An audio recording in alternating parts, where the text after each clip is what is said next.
Assalamualaikum warahmatullahi wabarakatuh. Perkenalkan, saya Agus Fitri Hidayat dari jurusan Ilmu Ekonomi, Fakultas Ekonomi Universitas Negeri Padang.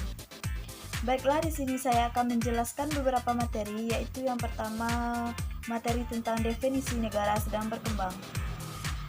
Dalam hal ini, Indonesia termasuk dalam kategori negara sedang berkembang. Hal itu dikarenakan di Indonesia masih rendahnya rata-rata real pendapatan penduduk di Indonesia, infrastruktur yang masih belum memadai. Cara paling umum untuk mendefinisikan negara berkembang adalah dengan menggunakan pendapatan per kapita. Beberapa lembaga internasional meliputi Organization for Economic Cooperation and Development dan disertakan bangsa-bangsa telah menyusun klasifikasi negara berdasarkan status ekonominya.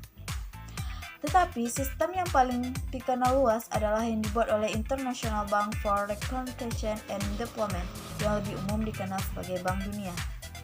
Dalam tabel 2.1 dalam buku Todaro, negara ini dikelompokkan berdasarkan wilayah geografis untuk memudahkan mengidentifikasinya pada peta yang disajikan dalam paragraf 2.1. Batasan paling umum yang dikenakan peningkatan kategorian ini adalah seperti yang digunakan Bank Dunia. Negara berpendapatan rendah didefinisikan sebagai negara dengan peningkatan pendapatan nasional bruto per kapita pada tahun 2008 sebesar atau kurang dari $975. Negara berpendapatan menengah bawah memiliki pendapatan antara $976 dan $3.855. Negara berpendapatan menengah atas memiliki pendapatan antara $3.856 dan $11.906, dan negara berpendapatan tinggi memiliki pendapatan sebesar atau lebih $11.907. Perbandingan antara pendapatan bagi beberapa negara secara grafis disajikan dalam paragraf 2.2. Perhatikanlah bahwa negara-negara yang dikelompokkan sebagai negara berpendapatan tinggi lainnya dalam tabel 2.1 ada kalanya digolongkan sebagai negara berkembang untuk mengacu pada posisi resmi pemerintah negara itu lebih lanjut. Negara-negara berpendapatan tinggi yang memiliki satu atau dua sektor ekspor yang berkembang pesat tetapi cukup banyak jumlah penduduknya yang relatif tidak berpendidikan atau memiliki tingkat kesehatan yang rendah dapat dipandang sebagai masih berkembang. Contoh negara seperti ini dapat mencakup negara mengekspor minyak seperti Arab Saudi, dan negara-negara berpendapatan tinggi juga mencakup beberapa pulau yang perekonomiannya tergantung pada wisatawan yang memiliki masalah-masalah pembangunan. Baiklah, materi selanjutnya tentang ciri-ciri negara sedang berkembang.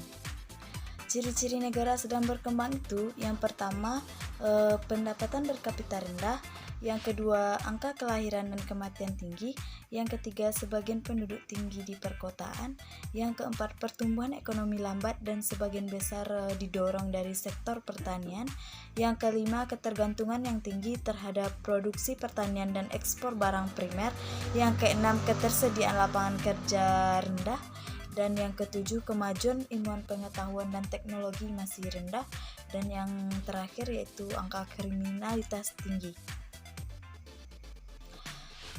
Materi selanjutnya yaitu hambatan-hambatan pembangunan ekonomi.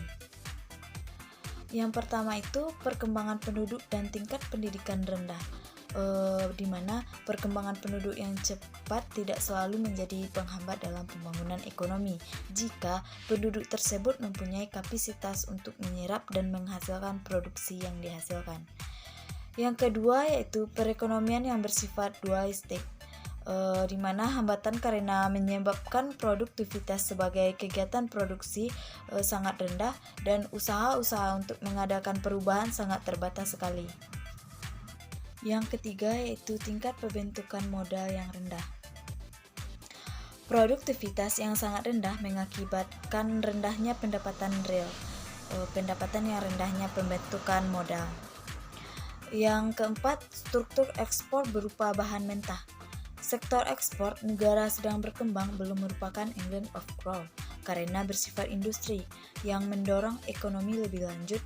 Business Singer berpendapat bahwa dalam jangka panjang daya berkembang dengan negara maju akan menjadi bertambah buruk dan merugikan negara sedang berkembang. Yang kelima yaitu proses sebab akibat kumulatif. Hambatan pembangunan di daerah miskin sebagai akibat pembangunan di daerah maju, sehingga timbullah antara daerah maju dengan daerah miskin. Baiklah, materi yang terakhir yaitu faktor-faktor penentu pertumbuhan ekonomi. Yang pertama yaitu faktor tanah dan kekayaan alam. Faktor tanah dan kekayaan alam menjadi salah satu faktor penentu pertumbuhan ekonomi. Adalah karena suatu negara yang memiliki kekayaan alam yang berlimpah akan lebih mudah meningkatkan laju pertumbuhan ekonomi dibandingkan dengan negara yang kurang memiliki kekayaan alam. Dan yang kedua, faktor kuantitas dan kualitas penduduk dan tenaga kerja. Salah satu contoh pertumbuhan ekonomi yaitu jumlah angkatan kerja yang meningkat didukung dengan adanya pendidikan yang baik. Maka angkatan tersebut bisa menjadi pendukung dalam kegiatan produksi dan kontribusi dalam menghasilkan pendapatan negara.